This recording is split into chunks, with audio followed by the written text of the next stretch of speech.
see them filming and including in the Netflix series a private text message. Okay, they don't reveal the contents, but clearly a negative text message that William... Absolutely. What we're really now seeing is that both of them, having posed as the victim for so long, are really the aggressors. And what I really thought at the end of it as well was this, which I think is a very, very pertinent point and completely unforeseen, but the right thing to do. I mean, the point was that we'd always criticised Charles for being hesitant and backing away from controversy. And I think that they don't know what to do other than to try and come back to Britain and rebuild themselves as some sort of members of the royal family. Absolutely, this is a real crisis for the monarchy.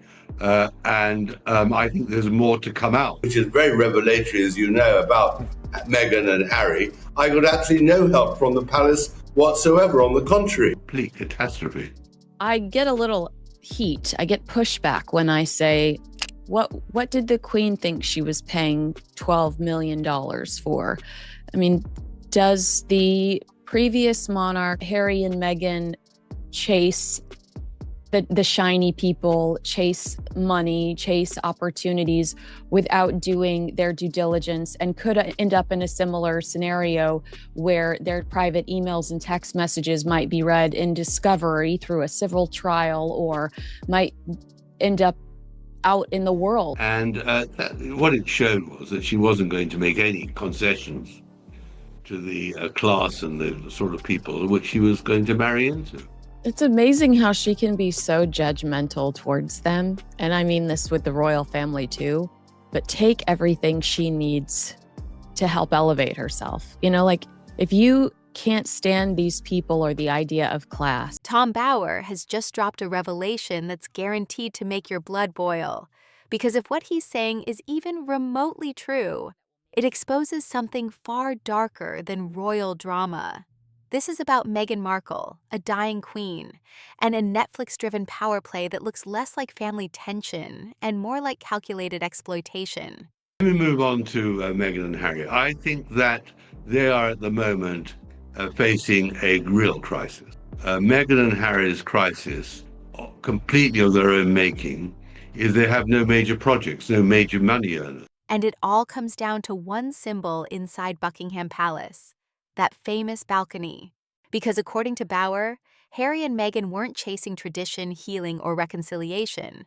They were chasing leverage, status, and money, using royal access like a bargaining chip. I think it's mixed. I think that once she saw Meghan when she came to London in 2016, 2018, and she reached out to Victoria to get freebies. Meghan left Britain and then did the Oprah Winfrey interview. It's been really poisonous. Tom Bower sat down for an explosive interview, and he claims his upcoming work contains even more behind-the-scenes detail about what really happened behind palace walls. And to understand why this balcony story is so explosive, you have to understand what that balcony represents. It isn't just a wave to the crowd. It isn't just a photo opportunity. In royal terms, that balcony is a public stamp of belonging. If you're standing there beside the king and senior royals, you're not just present. You're officially inside the institution. You're part of the monarchy's core image. Now here's where the story shifts from uncomfortable to absolutely sickening. Talk about Harry and Meghan's desperation to provide Netflix with a royal balcony shot. Can you walk me through that? Because it's just so dirty. It's so filthy when you think about their objectives in going back and having that moment with the British royal family, where I think that they might have been booed during that trip. Correct me if I'm wrong, but they literally just go back so they can film things with Netflix, and they've got a checklist of what they want. And they're just using this family to build their own profile. And it makes me sick. Because the claim being pushed is that Harry and Meghan returned for the Jubilee with one priority above everything else: securing that balcony moment on camera for Netflix. Not memories, not reconciliation, not respect. Footage. A checklist of shots with the balcony right at the top. Because that image doesn't just show proximity to power, it sells membership. And for two people trying to monetize a royal connection, that shot is priceless. A checklist, like they were shopping for scenes. It's more than proximity, it's membership. Yeah. When you Oh, stand on the balcony, you're part of the royal family. You're part of the target of tens of thousands of people in the Mall down to Buckingham Palace, cheering and attesting to their support for the monarchy. So to be on the balcony with the King and Queen and William and Kate would have been absolutely invaluable. And if the balcony goal wasn't enough, the next allegation is even darker, because the story claims they tried to turn a private meeting with the Queen into usable content. According to this version of events, they brought their children to Windsor during the Jubilee, at a time when the Queen was in the final months of her life. Publicly, it looked like a sweet family visit. Privately, the accusation is that it was an opportunity to capture pictures and footage that could feed the Netflix narrative and strengthen their brand. But according to the account being shared, the plan collapsed the second they entered the room. But she has been a huge curse on the British royal family and on Britain now even more. And one doesn't know how her daughters are going to cope with it. I mean, she was pretty ruthless in her use of her daughters. A palace aide stepped forward and shut it down instantly. No filming, no photos, no debate, no negotiation.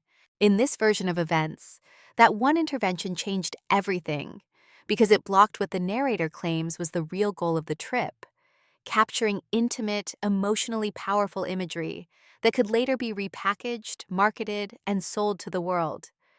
Think about how extreme that is. Imagine having to be stopped from turning the final chapter of a monarch's life into content. There was a very important moment where they brought their children to meet the Queen in Windsor. And as they walk into the room to meet the Queen, a lady in waiting steps forward and says, "No cameras, no pictures." And that's the one reason they came to England, because they wanted those pictures for their own film. And of course, the one thing they weren't allowed to do was use the Jubilee in the Netflix series as far as they wanted. So it was touch and go, but they were pretty strong here. The narrative being pushed here is blunt. This wasn't accidental. This wasn't misunderstood. The claim is that the images were the entire point. And when the palace shut it down, the door slammed on yet another attempt to cash in on the Queen's name, her presence, and her legacy. One last time. And suddenly, the palace's harshness makes perfect sense. Because if they believed they saw the play before it happened, then no cameras wasn't just a rule. It was a defense system.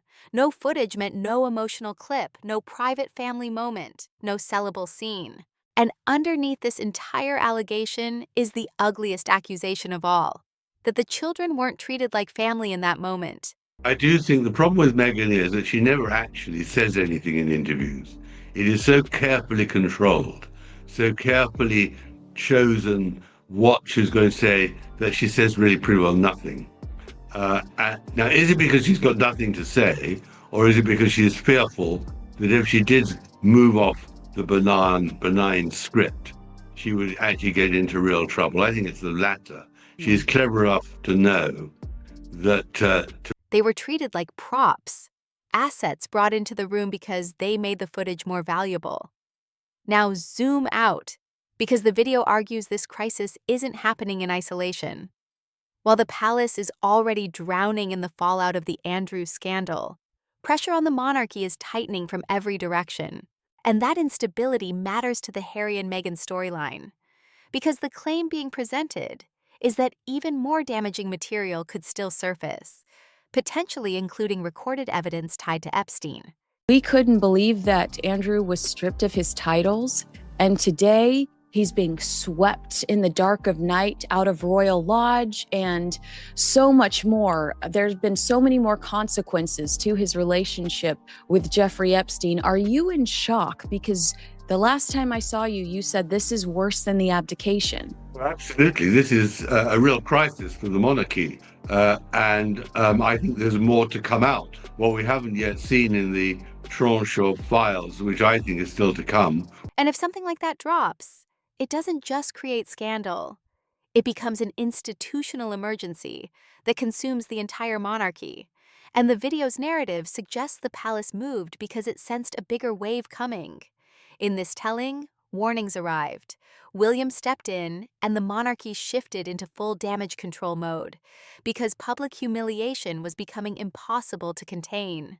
The takeaway is clear. When the institution believes the next revelation could be catastrophic, it doesn't wait for perfect timing. The secret security video that likely exists that we believe he prepared for years for blackmail.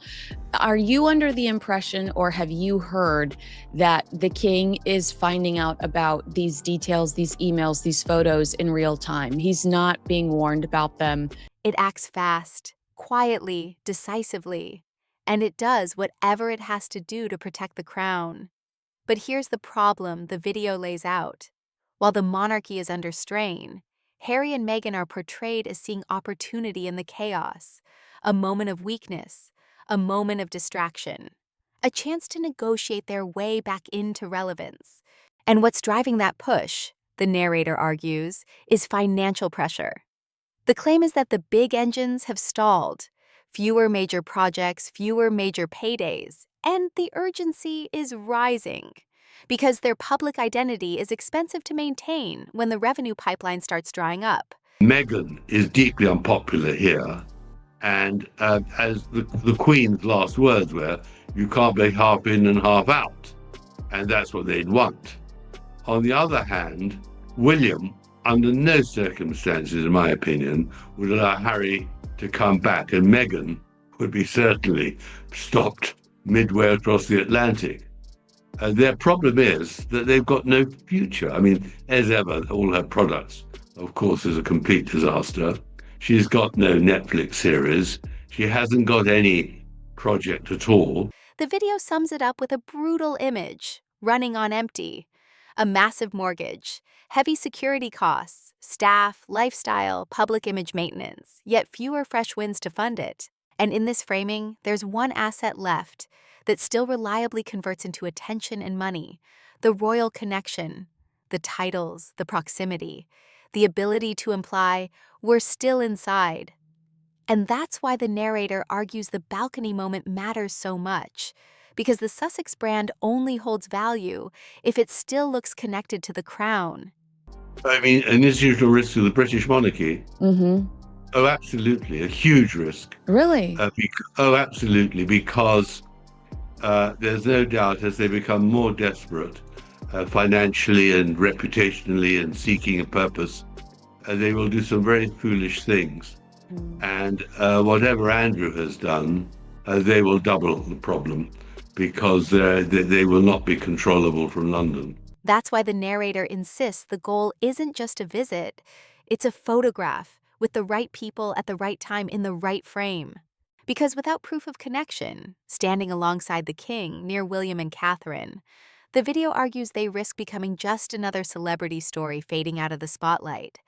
And the tension is this: the monarchy can't afford more controversy, but controversy is exactly what this storyline is built to generate.